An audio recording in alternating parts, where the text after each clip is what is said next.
Bismillahirrahmanirrahim. Assalamualaikum warahmatullahi wabarakatuh. Innal hamdalillah nahmaduhu wa nasta'inuhu wa nastaghfiruh wa na'udzu billahi min shururi anfusina wa min sayyiati a'malina. May yahdihillahu fala mudilla lahu wa may yudlil fala hadiya lahu. Asyhadu an la ilaha illallah wahdahu la syarika lahu wa asyhadu anna Muhammadan abduhu wa rasuluh. Alhamdulillah, kita panjatkan puji dan syukur kepada Allah Subhanahu wa taala yang telah melimpahkan kepada kita nikmat iman dan Islam. Hingga saat ini kita masih dapat mengabdikan diri kepada Allah Subhanahu wa taala. Mudah-mudahan Allah Subhanahu wa taala membukakan fikiran kita dan melapangkan dada kita untuk memahami agamanya dengan sebaik-baiknya, dan dapat melaksanakan perintah-perintahnya dan menjauhi tegangan-tegangannya. Semoga dengan demikian kita dimasukkan oleh Allah dalam golongan hamba-hambanya yang salihin dan mukminin. Amin. Para jemaah yang dirahmati Allah, alhamdulillah kita bersua lagi dalam kuliah maghrib kita pada malam hari ini.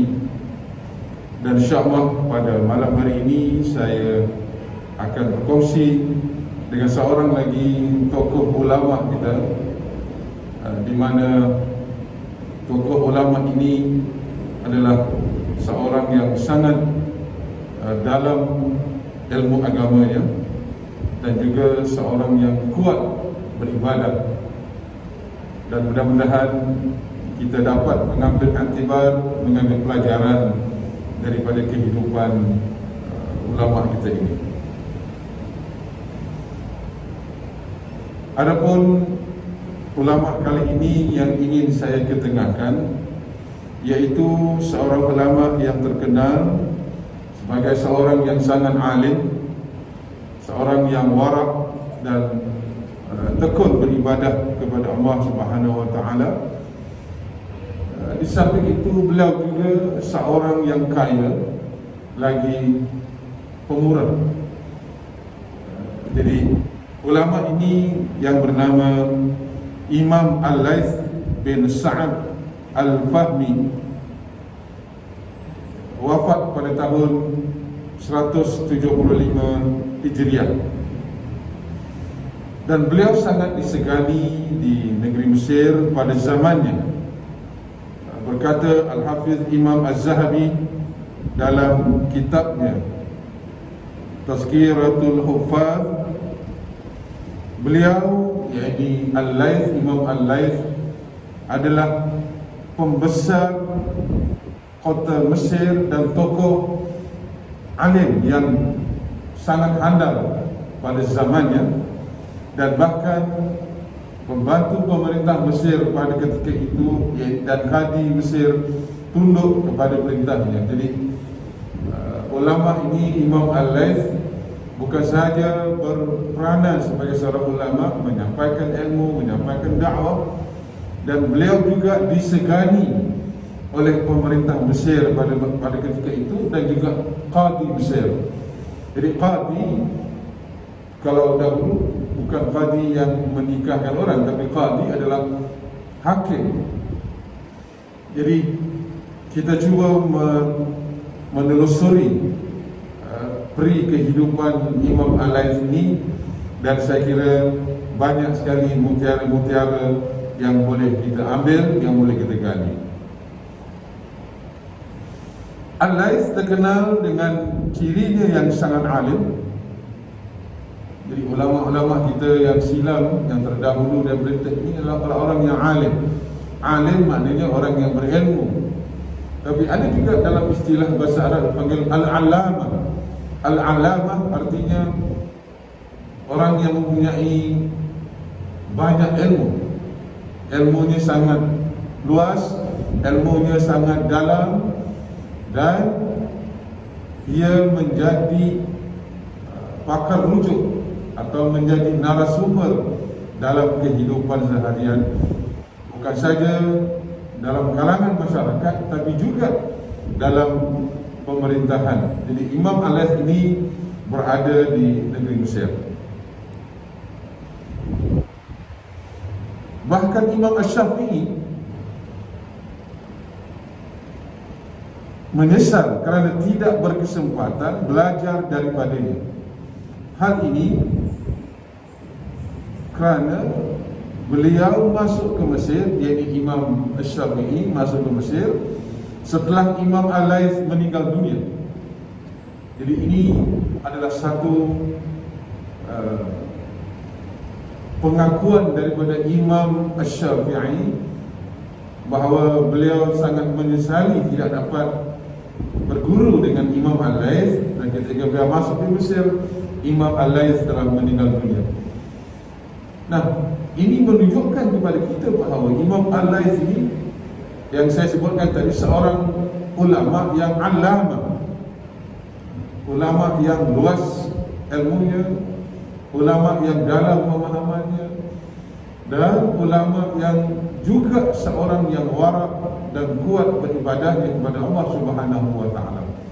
Nah, oleh yang demikian Allah Subhanahu wa taala memberikan dan menambahkan ilmunya untuk kemaslahatan umum, untuk manusia secara umum. Oleh itu Allah Subhanahu wa taala juga menegaskan pada surah yang lain, yarfa'illah, ini Allah mengangkat derajat orang-orang yang beriman di antara kamu dan orang-orang yang berilmu beberapa derajat. Yarfa'illahu allazina amanu minkum wa utul ilma darajat. Jadi Allah mengangkat derajat orang-orang yang beriman dan orang-orang yang berilmu.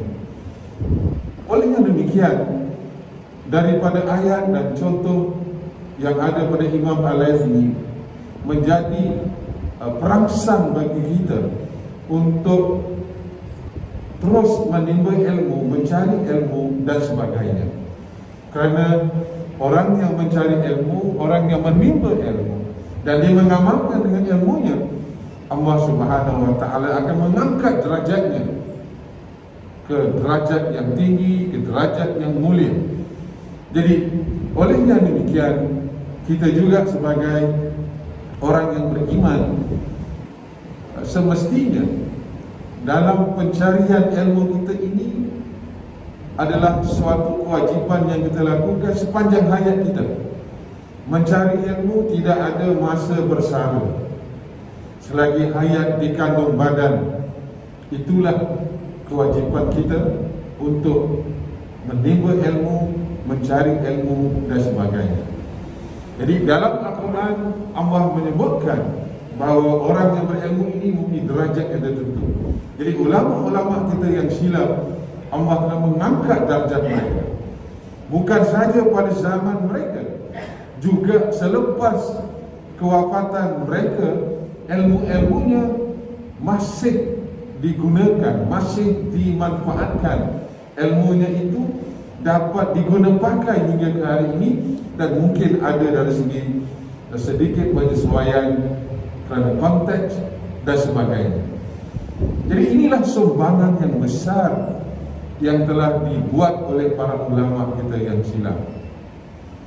Dan di samping ayat Quran yang mana Allah berfirman yang saya bacakan tadi, Allah mengangkat derajat orang-orang yang berilmu, juga dalam hadis Nabi SAW, Nabi sebutkan, man salaka tariqan yaltamisu fihi ilman sahalallahu lahu tariqan ila jannah. Sesiapa yang berjalan untuk mencari ilmu di dalamnya, maka Allah akan memudahkan jalannya menuju ke syurga. Jadi orang yang mencari ilmu, orang yang menimba ilmu dengan penuh keikhlasan, dengan tujuan untuk beribadah kepada Allah, maka Allah memudahkan baginya surga di akhirat nanti. Dengan kata lain, orang-orang yang berilmu seperti ini sudah pastinya Allah Subhanahu wa taala menempatkan mereka di tempat yang sewajarnya di syurga yang kita sangat mengharapkan, yang sangat kita idam-idamkan kerana hidup di dunia ini hanya sementara. Maka dari itu, para jemaah yang dirahmati Allah, marilah kita tanamkan dalam diri kita ini untuk mencari ilmu, menimba ilmu, meluaskan pengetahuan kita, sama ada ilmu-ilmu agama dan ilmu-ilmu lain yang akan membawa kita dan mendekatkan diri kita kepada Allah Subhanahu wa Ta'ala.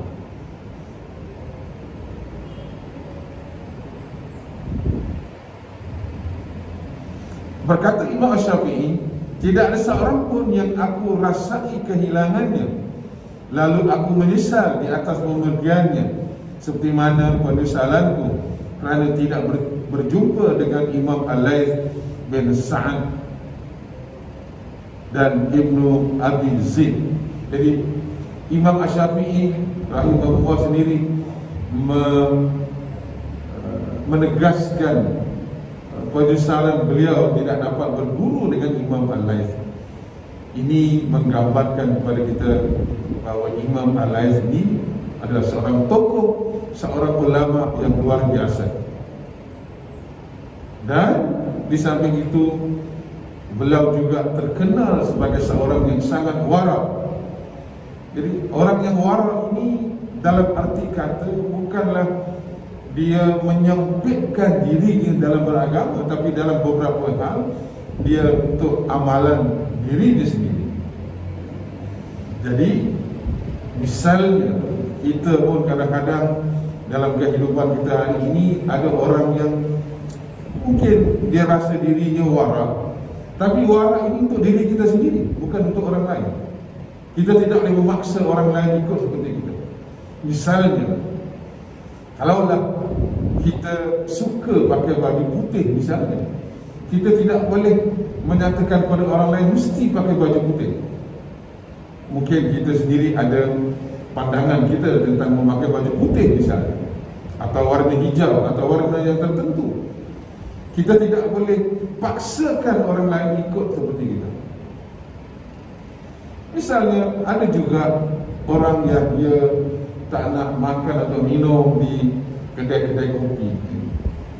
Mungkin dia rasa dirinya dia nak jaga agama untuk diri dia, itu tidak jadi masalah. Tapi tidak boleh menyatakan pada orang bahawa tidak boleh makan di tempat luar, misalnya di kedai kopi dan sebagainya. Ini sebagai contoh saja. Jadi warak ini kadang-kadang disalahfahami.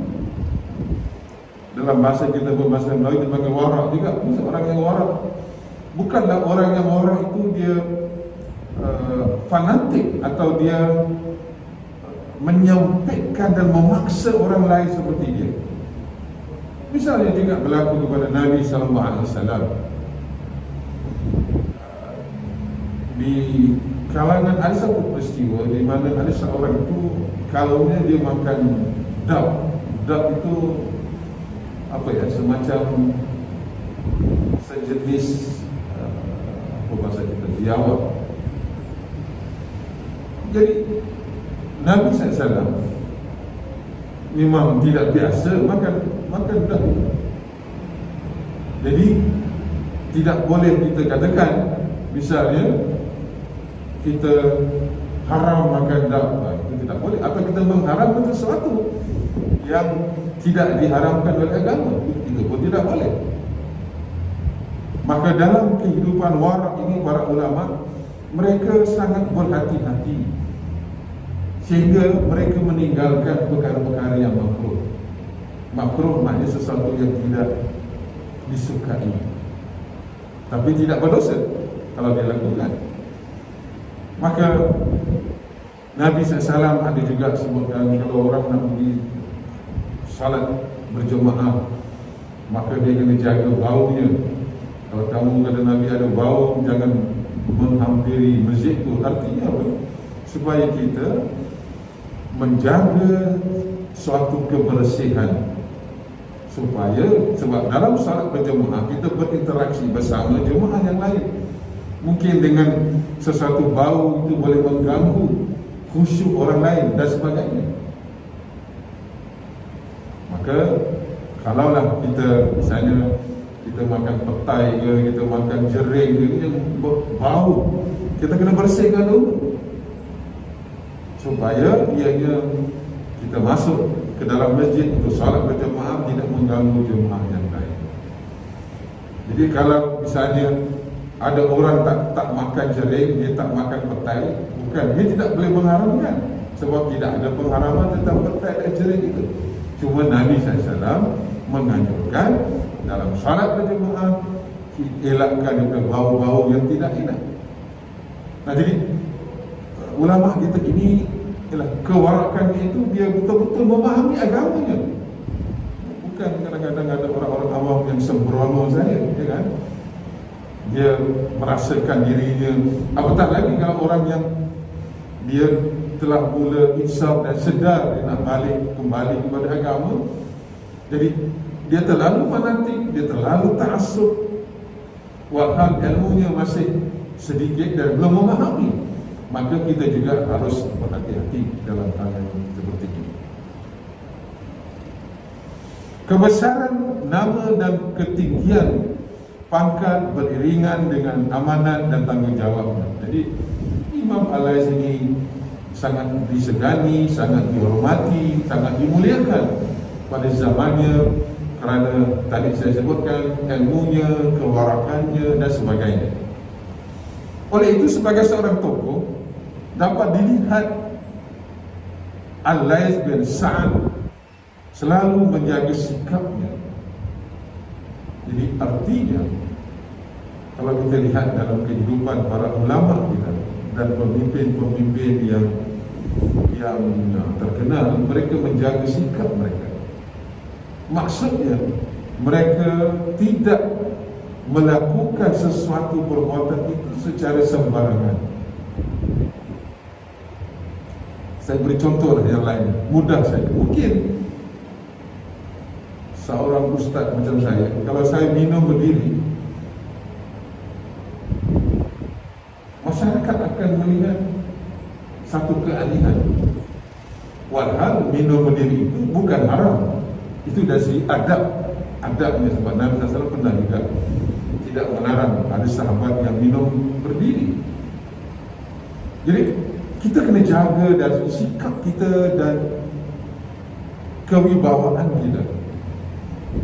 Pada dasarnya, misalnya saya minum berdiri, itu tidak jadi masalah. Dari segi hukum tidak ada apa-apa. Tapi dalam pandangan masyarakat umum, bagi orang yang berilmu, maka dia tahu lah kan, itu dari segi adabnya. Jadi kalau minum, adabnya sebaik-baiknya duduk. Tapi kalau dia berdiri, tidaklah haram. Nah, sebagai seorang yang terkenal seperti Imam Al-Lais, dia sangat menjaga hal-hal yang demikian, walaupun sekecil itu.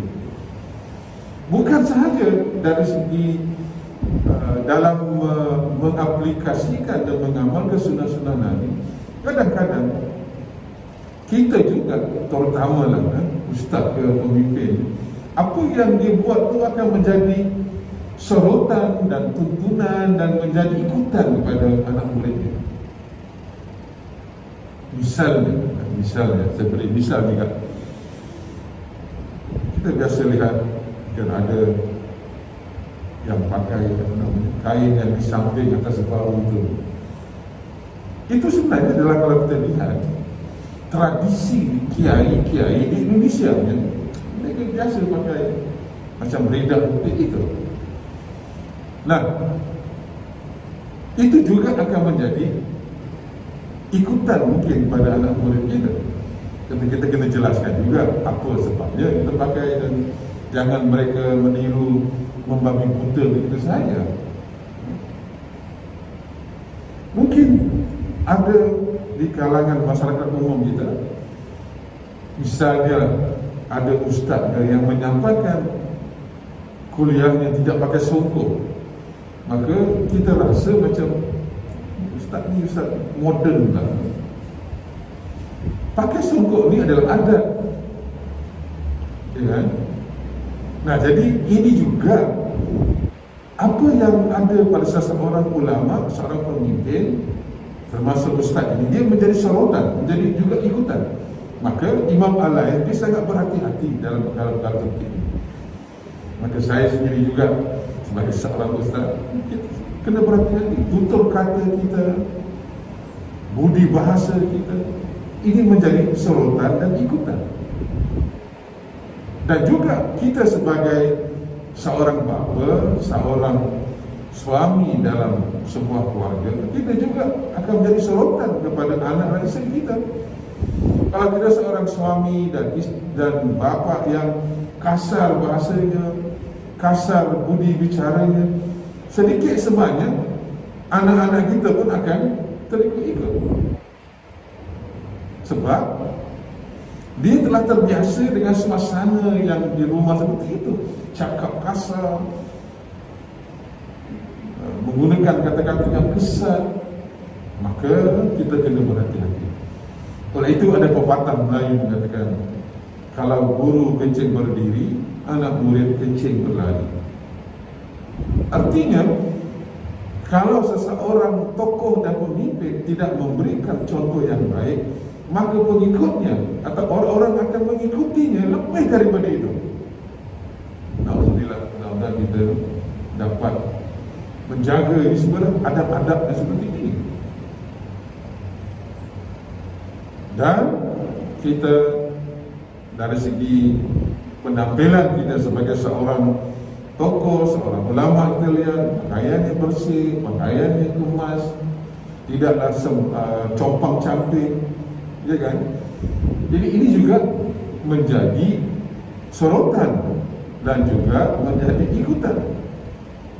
Maka seorang tokoh ini, seorang yang apalah dia sebagai pemimpin dan sebagainya, maka dia kena jaga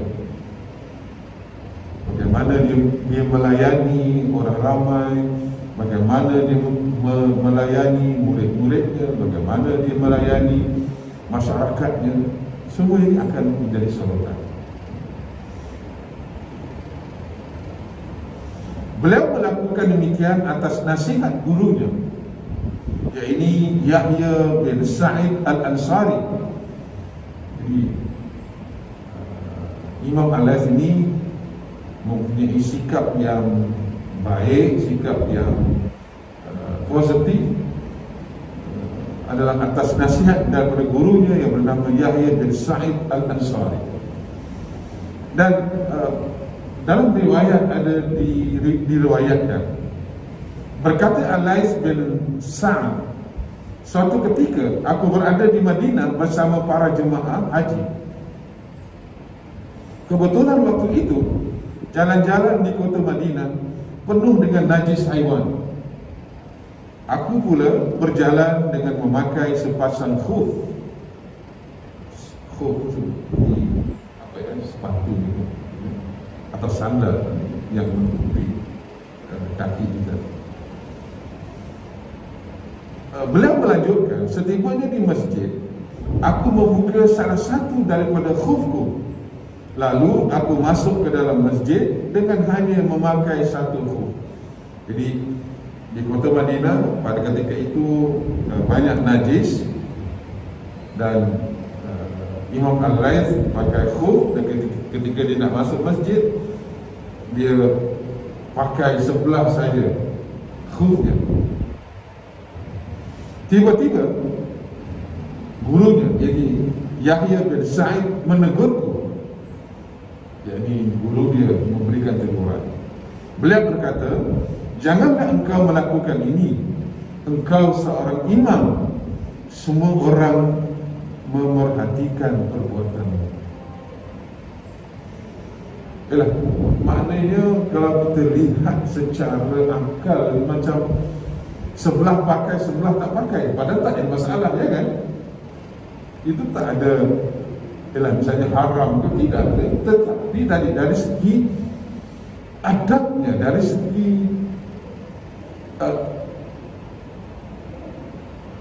sikap yang harus menunjukkan yang betul dan benar. Sebab mungkin apabila Imam Al-Laith dipakai sebelah saja khufnya, maka yang lain akan juga ikut. Sebab beliau adalah seorang imam yang besar, seorang ulama yang besar. Jadi menjadi ikutan, dan itu pun tak baiklah kan. Oleh itu tadi saya katakan dalam pepatah Melayu, kalau guru kencing berdiri, anak murid kencing berlari.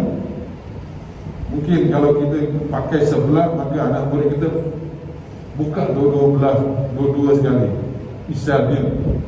Nah, apa yang mendasari dari kisah ini ialah sebagai seorang ulama, sebagai seorang imam besar, orang yang alim, kita kena jaga dari segi, kalau bahasa Inggerisnya adalah personality kita, penampilan kita kena jaga.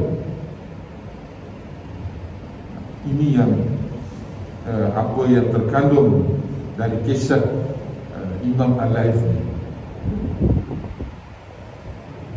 Mungkin seorang ustaz misalnya, pagi-pagi dia exercise, pergi lari-lari anak atau jogging, dia pakai seluar 3 suku, dia pakai t-shirt.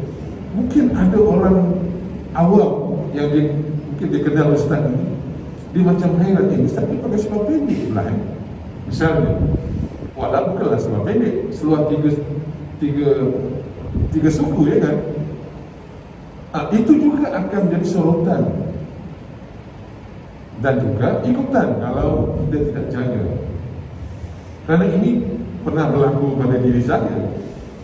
Kita juga ada kenalan, ada anak-anak murid yang tahu, saya sendiri kan. Jadi kalau kita nak jogging, pakai seluar 3 suku, pakai t-shirt. Hingga kan ada kata-kata, ustaz pakai t-shirt je. Jadi saya kira kita juga kalau kita nak kita nak menunjukkan kehairanan kita pun kena lihat sesuai dengan keadaan di mana hal itu berlaku. Misalnya kalau kita nak olahraga, bersukan, berriadah, ialah kita tutup aurat kita, ya kan, 3 suku.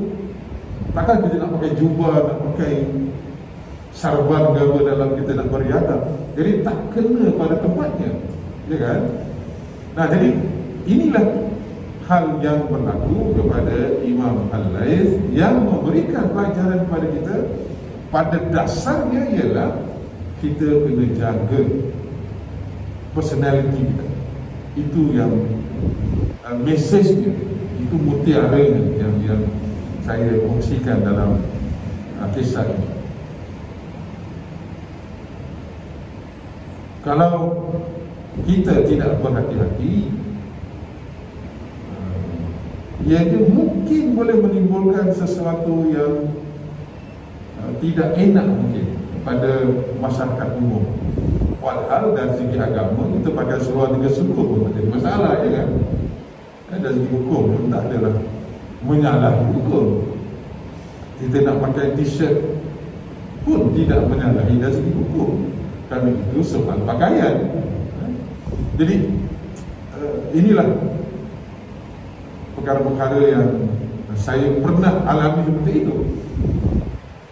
Itu dari segi pakaian saja, belum lagi nanti yang lain. Kalau kita lihat tutur kata seorang pemimpin, seorang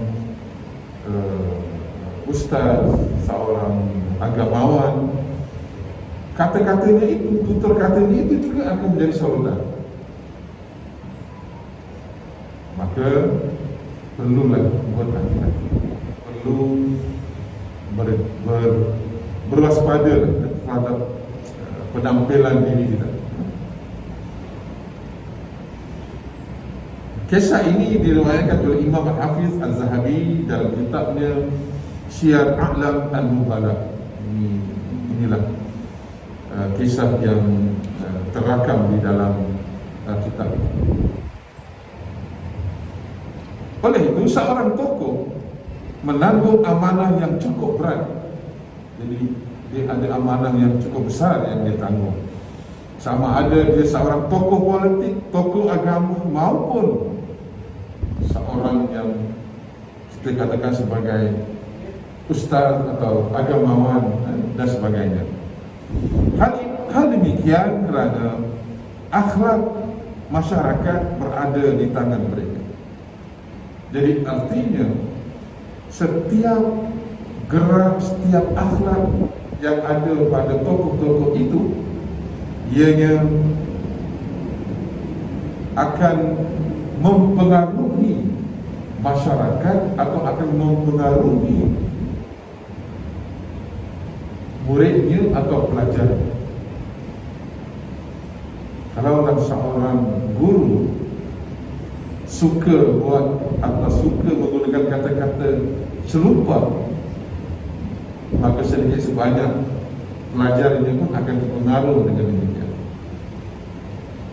Kalau seorang guru dia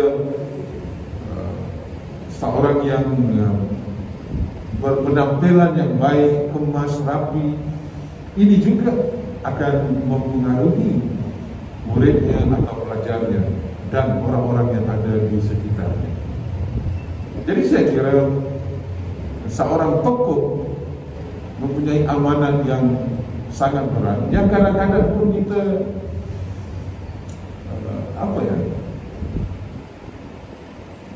macam kita tak boleh nak lakukan. Macam kita ini terbatas dari segi gerak diri kita. Kalau misalnya saya berjalan, saya pakai topi misalnya, itu juga akan menjadi sorotan dari kita. Walau pakai topi tak jadi masalah pun, tak menyalahi hukum pun. Tapi maksud saya, sebagai seorang tokoh, maka apa saya yang dilakukan, dia kena fikir 2-3 kali. Jadi inilah yang dikatakan sebagai amanat dan menjadi ikutan kepada masyarakat. Seorang tokoh ialah seorang apa dipanggil dalam bahasa Inggeris trendsetter, dia yang menjadi pemula trend. Apa yang dia ucapkan selalu didengar, apa yang dilakukan selalu diikuti. Semakin terkenal tokoh itu, semakin berat amanah yang ditanggungnya. Jadi ini adalah satu yang lumrah saya kira berlaku dalam kehidupan kita. Maka saya katakan tadi, bukan saja dalam kehidupan kita menjadi seorang tokoh agama, tokoh politik dan sebagainya, kita juga menjadi tokoh dalam rumah tangga kita sebagai suami dan bapa. Maka setiap gerak geri kita, setiap tingkah laku kita akan disoroti dan diikuti. Ini maka kita harus berusaha menunjukkan sesuatu yang terbaik untuk orang-orang yang ada di sekitar kita. Kalau sesuatu amalan itu amalan yang baik, tidak menjadi masalah, ya kan? Lebih baik. Tapi kalau sesuatu itu tidak baik, ia akan mengena juga pada diri kita. Oleh yang demikian, kehidupan kita ini kehidupan yang perlu kita jalani seperti biasa, tetapi tidaklah mengikat diri kita atau membuat kita lebih, atau istilahnya kita lebih kikuk nak bergaul ke, nak berinteraksi ke. Saya kira macam biasa saja. Jadi pokok pangkalnya kembali kepada hati kita. Maka selalu nak tanya dengan mata hati kita.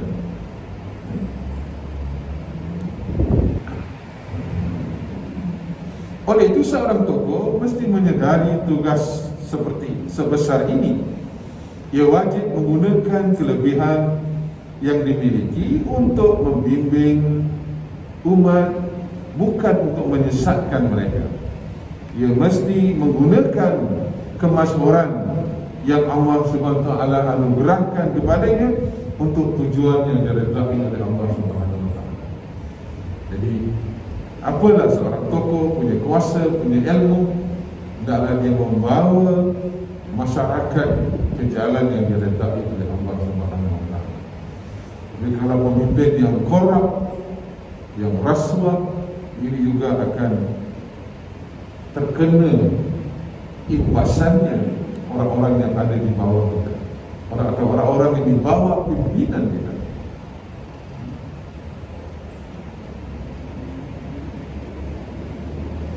Salah satunya dengan cara menunjukkan teladan yang baik, kata-kata dan perbuatan yang mesti mencerminkan ajaran Islam. Jadilah saya katakan tadi, setiap tingkah laku kita, budi bicara kita, mestilah yang akan menjadi teladan kepada orang-orang yang ada di sekitar kita.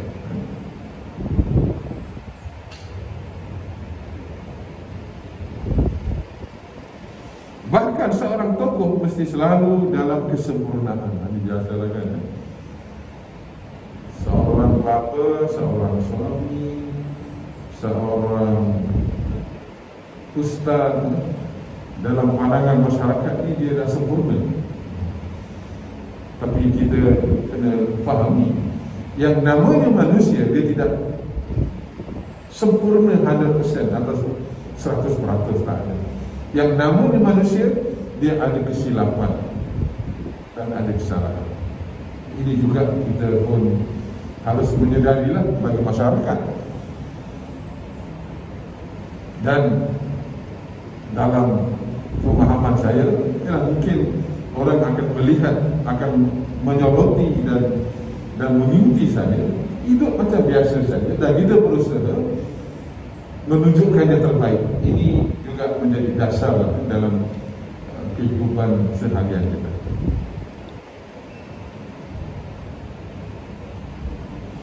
Ia dituntut untuk selalu melakukan yang sunnah seolah-olah wajib dan meninggalkan perkara yang makruh seolah-olah haram.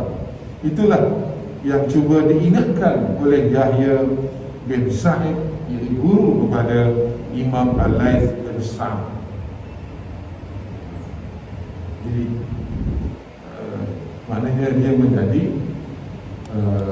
ikutan, menjadi contoh kepada masyarakat dan sebagainya. Bukan hanya yang haram dan makruh, seorang tokoh kadang-kadang mesti meninggalkan yang harus jika perbuatan itu boleh membawa kekeliruan. Kalau itu boleh menimbulkan kekeliruan, boleh menimbulkan kesalahpahaman dan sebagainya. Jadi maknanya dia harus mengelakkan dirinya daripada perkara yang seperti itu, demi menjaga kewibawaan dan karisma sebagai seorang tokoh, apatah lagi dalam tokoh agama, seorang ulama dan sebagainya. Jadi itulah yang dikatakan mempunyai tanggungjawab dan amalan yang besar. Maka para jemaah yang dirahmati Allah, jadi ustaz juga senang. Jadi kadang-kadang kehidupan private kita pun orang nak tahu, ya kan? Dan inilah suatu yang saya kira pada zaman saya lumrahlah berlaku. Tapi itu tidaklah membuat diri saya kekok nak bermuamalah, nak berinteraksi dan sebagainya. Macam biasa saja. Cuma kita berusaha menunjukkan yang terbaik, menunjukkan di mana perbuatan kita, perkataan kita itu dapat mempengaruhi orang lain. Itu saya kira yang sangat penting, yang harus kita miliki. Dan kita semuanya adalah tokoh sebenarnya. Tokoh sebagai seorang bapa, tokoh sebagai seorang suami. Maka kita kena jaga. Yang kata Nabi SAW dalam sebuah hadis, kullukum ra'in wa kullukum mas'ulun an ra'iyatihi. Setiap kamu adalah pemimpin, dan setiap pemimpin akan ditanya tentang orang-orang yang dipimpin. Hadis riwayat Bukhari daripada Abdullah bin Umar. Dan seperkara lagi saya kira yang penting, kita ini sebagai seorang tokoh, sebagai seorang ulama dan sebagainya, sesuai dengan sebuah hadis Nabi SAW yang diriwayatkan oleh Imam Muslim dalam Sahih Muslim daripada Jarir bin Abdullah. Apa kata Nabi SAW? Man sanna fil Islam sunnatan hasanatan falahu ajruha wa ajru man amila biha ba'dahu min ghairi an yanqusa min ujurihim syai'un wa man sanna fil Islam sunnatan sayyi'atan kana alaihi wizruha wa wizru man amila biha min ba'dihi min ghairi an yanqusa min awzarihim syai'an. Yang bermaksud, sesiapa, ini kata Nabi SAW, ini kita sangat penting juga sebagai seorang pemimpin dalam rumah tangga dan sebagainya, kita kena hayati hadis ini. Kata Nabi SAW, sesiapa yang memulakan satu perkara yang baik, iaitu sunnah hasanah, maka dia akan mendapat pahalanya. Misalnya, kita menghidupkan sesuatu perkara yang baik, kita akan mendapat pahala. Dan pahala orang-orang yang meniru perbuatan tersebut. Jadi orang lain meniru perbuatan baik, kita juga akan dapat pahala itu. Setelahnya tanpa berkurang sedikit pun daripada pahala mereka. Jadi maknanya Allah tidak mengurangi sedikit pahala kerana kebaikan yang kita lakukan orang meniru. Misalnya kita galakkan orang supaya menjaga kebersihan masjid misalnya, itu kan baik, itu sunnah yang baik, menjaga kebersihan masjid. Dan orang melakukan, kita dapat pahala, tidak Allah kurangi pahala. Maka kita kena banyak melakukan, mulakan perbuatan yang hasanah. Dan sebaliknya, manakala sesiapa yang memulakan satu perbuatan yang buruk, ini sunnah sayyi'ah, maka dia akan mendapatkan dosanya dan dosa orang-orang yang meniru perbuatan tersebut tanpa berkurang sedikit pun daripada dosa mereka. Jadi artinya, kalaulah kita memberikan contoh, kita suka buat perseliran dekat masjid misalnya, dan orang lain tiru, maka dosa ini pun kita yang juga dapat atas apa yang telah orang lain buat, kerana dia meniru apa yang kita buat. Jadi dengan demikian, kita hendaknya terus melakukan kebaikan. Maka kita di rumah sebagai seorang bapa, sebagai seorang suami, kita kena tunjukkan sunnah hasanah, iaitu perbuatan yang baik. Kita dapat pahala, anak-anak kita yang meniru kita pun dapat pahala juga.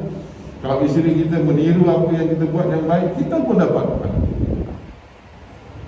Dan sebaliknya, kalau kita tinggalkan yang tak baik, menjadi ikutan anak kita, isteri kita, atau kita sebagai pemimpin masyarakat kita, maka kita juga menanggung dosa seperti itu. Jadi kesimpulannya ialah, marilah sama-sama kita hidupkan, kita menjaga kepribadian kita, jangan sampai ianya menjadi ikutan yang tidak baik. Maka jadikanlah diri kita ikutan yang baik. Dan yang kedua, kita hendaknya sebagai seorang pemimpin dalam rumah tangga, dalam masyarakat dan sebagainya, buatlah sesuatu yang baik, menjaga diri kita, perkataan kita, penampilan kita, perbuatan kita dan sebagainya. Kerana semuanya itu akan dipertanggungjawabkan di akhirat. Saya kira itu saja yang dapat saya kongsikan pada hari ini, dan insya-Allah pada pertemuan yang lain kita akan cuba berkongsi dengan tokoh ulama yang baru, insya-Allah. Mudah-mudahan Allah menambah, mengukuhkan iman kita dan menambahkan ilmu kita untuk kita beribadah kepada Allah Subhanahu Wa Taala. Dan semoga segala amalan kita mendapat keridhaan Allah di dunia dan di akhirat. Subhanakallahumma wa bihamdika asyhadu an la ilaha illa anta astaghfiruka wa atubu ilaik. Bismillahirrahmanirrahim. Wal 'asr innal insana lafi khusr illa alladziina amanu wa 'amilus shalihaati wa tawassaw bil haqq wa tawassaw bis sabr. Rabbana atina fid dunya hasanah wa fil akhirati hasanah wa qina adzaban nar. Wassallallahu ala sayyidina Muhammad wa ala alihi wa sahbihi wasallam walhamdulillahi rabbil alamin. Sekian, terima kasih. Yang benar daripada Allah, yang salah dan silap daripada saya sendiri, mudah-mudahan mengampuni. Kita bertemu pada lain kesempatan insyaallah. Wabillahi taufiq wal hidayah. Wassalamualaikum warahmatullahi wabarakatuh.